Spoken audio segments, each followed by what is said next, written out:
Hey guys, আসসালামু আলাইকুম। কেমন আছো তোমরা সবাই? আশা করছি অনেক ভালো আছো। তো ওয়েলকাম তোমাদেরকে আমার রান্নাঘরে। আজকে আমি তোমাদেরকে হাতে মাখানো গরুর মাংসের রেসিপি করে দেখাবো, যেটা খেতে হবে অসম্ভব মজাদার। আশা করছি ভিডিওটি তোমাদের ভালো লাগবে। এই বৃষ্টির দিনে হাতে মাখানো গরুর মাংস আর খিচুড়ি হলে আর কি লাগে বলো? তো আমি তোমাদেরকে অবশ্য খিচুড়িটার রেসিপি দিতে পারছি না, গরুর মাংসটা দিলাম।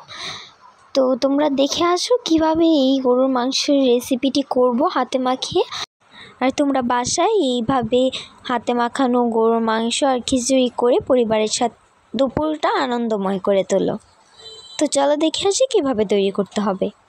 তো সেই জন্য এখানে আমি একটা বল নিয়ে নিয়েছি। এখানে আমি পরিমাণ মতো গরুর মাংস দিয়ে দিচ্ছি। তোমরা যতটুকু খেতে ইচ্ছা হয় ঠিক ততটুকু দিবে। আমি মাংসটা ভালো করে ধুয়ে তারপর এখানে বলে দিয়ে দিয়েছি। হাতে মাখানো গরুর মাংসের মজাটাই কিন্তু আলাদা। এটা খেতে মনে হয় যেন দ্বিগুণ স্বাদ বেড়ে যায়। আর আমার রেসিপিটাতেও ঠিক সেরকমভাবেই দ্বিগুণ স্বাদটা বেড়ে গিয়েছে। তো এখন আমি এখানে মাংসটা দেখিয়ে দিলাম তোমাদেরকে। এখন এখানে একে একে আমি বাদ বাকি যে মশলাগুলো ম্যারিনেট অর্থাৎ মাখানোর জন্য আমি ব্যবহার করব সেগুলো দিয়ে দিব। সেই জন্য এখানে আমি দিয়ে দিয়েছি 1.5 চা চামচ রসুন বাটা। তারপর এখানে আমি দিয়ে দিয়েছি 2 চা চামচ আদা বাটা। আর তারপর এখানে আমি দিয়ে দিয়েছি হাফ কাপ কিংবা 3-4 চা চামচ পরিমাণ জিরা বাটা। আর দিয়ে দিয়েছি হাফ কাপ পেঁয়াজ বাটা। এই মাংসে মশলা সমান থাকলেও স্বাদটা দ্বিগুণ হওয়ার কারণ হচ্ছে শুধুমাত্র হাতে মাখানো। তো তোমরাও চেষ্টা করবে এইভাবে তৈরি করার জন্য, তাহলে আশা করছি খুব ভালো হবে এবং আমারটা খেতে যেরকম হয়েছিল সেরকমই হবে। তোমরা বানানোর পর আমাকে কমেন্টে জানাবে তোমাদের এটা কেমন হয়েছে। আর ভিডিওটা ভালো লাগলে তো অবশ্যই like, comment, share and subscribe করে পাশেই থাকবে। তো এখন আমি এখানে দিয়ে দিব গুঁড়ো মশলা। সেই জন্য এখানে আমি দিয়ে দিয়েছি 1 চা চামচ পরিমাণ হলুদ গুঁড়ো। 1 চা চামচ থেকে একটু বেশি। আর এখানে মরিচের গুঁড়ো দিয়ে দিব আমি 2 চা চামচ পরিমাণ। আর তার সাথে দিয়ে দিব ধনিয়া গুঁড়ো 2 চা চামচ পরিমাণ। এই তো হয়ে গিয়েছে গুঁড়া মশলা। এখন আমি এখানে দারচিনি, এলাচি, তেজপাতা এগুলো দিয়ে দিয়েছি। ও হ্যাঁ, মেনটাই রয়ে গেল। এখন এখানে দিয়ে দিব স্বাদ মতো লবণ। লবণ না হলে তো খেতে একদমই ভালো লাগবে না। স্বাদ মতো লবণ বলি কারণ যার ইচ্ছা মতো এখানে লবণটা ব্যবহার করা উচিত। কারণ আমি একটা পরিমাণ বলবো, পরে এটা হয়তো তোমাদের বেশি হয়ে যাবে কিংবা কম হয়ে যাবে। আর এখানে আমি দিয়ে দিলাম হাফ কাপের থেকে একটু কম তোমাদের সয়াবিন তেল, সাদা তেল। এখন হচ্ছে এখানে আমি মজা করে ভালো করে মাখিয়ে নিব এটাকে। দেখো একবার মাখানোটা দেখি মনে হচ্ছে যেন খেয়ে ফেলি। এই মাংসটা আমি আবারও বলছি খেতে অনেক অনেক টেস্টি হয়। তোমরা বাসায় অবশ্যই ট্রাই করবে। আর তোমরা যদি চাও যে ভিডিওতে তোমাদের নামগুলো আমি দিয়ে দিই যারা কমেন্ট করো, তাহলে আমাকে কমেন্টে বলবে, আমি তোমাদের সকলে কমেন্টগুলো এবং নামগুলো উপরে দিয়ে দিব। এই তো আমি অনেক অনেক ভালো করে মাখিয়ে নিয়েছি। আর মাংসটা দেখে বোঝা যাচ্ছে যে আমার মশলাটা একদম পারফেক্ট হয়েছে, বেশিও হয়নি কমও হয়নি, হয়ে গিয়েছে। এখন সরাসরি চুলায় চলে যাব।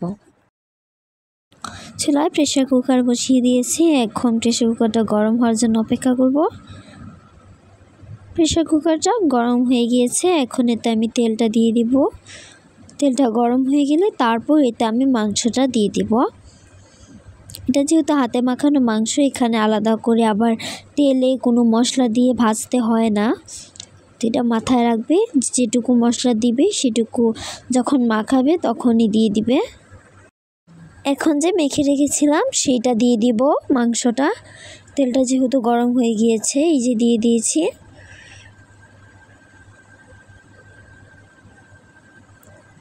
এখন এটাকে নেড়ে চেড়ে ভালো করে হালকা একটু কষিয়ে নিব, পানি ছাড়া।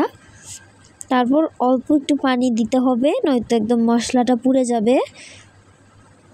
এই যে এরকম করে নেড়ে চেড়ে মশলাটা মাংসের সাথে ভালো করে কষিয়ে নিতে হবে।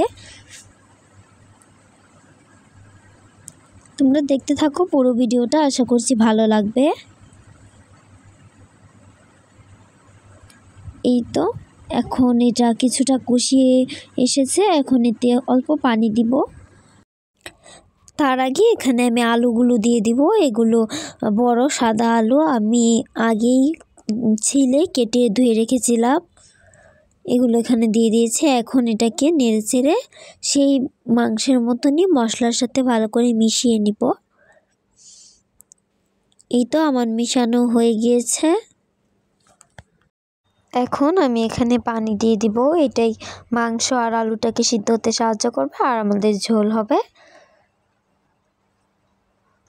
এই তো এখন পানি দেওয়া হয়ে গিয়েছে, এই যে দিচ্ছি। এখন প্রেসার কুকারের ঢাকনাটা বন্ধ করে আমি মোট 4-5টা সিটি বাজিয়ে নেব। 5টা সিটি বাজালেই ভালো হয়, আমিও 5টা সিটি বাজিয়েছি। এই যে এখন আমি প্রেসার কুকারের ঢাকনাটা বন্ধ করে দিব। এখন সিটিটা বাজিয়ে নিলেই তৈরি হয়ে যাবে আমাদের মজাদার হাতে মাখানো গরুর মাংসের রেসিপি। কেমন লাগলো তোমাদের ভিডিওটা? আশা করছি ভালো লেগেছে। ভালো লাগলে like, comment, share and subscribe করে পাশে থাকবে। ধন্যবাদ তোমাদেরকে ভিডিওটি পুরোটা দেখার জন্য। তো গাইস, খুদা হাফেজ।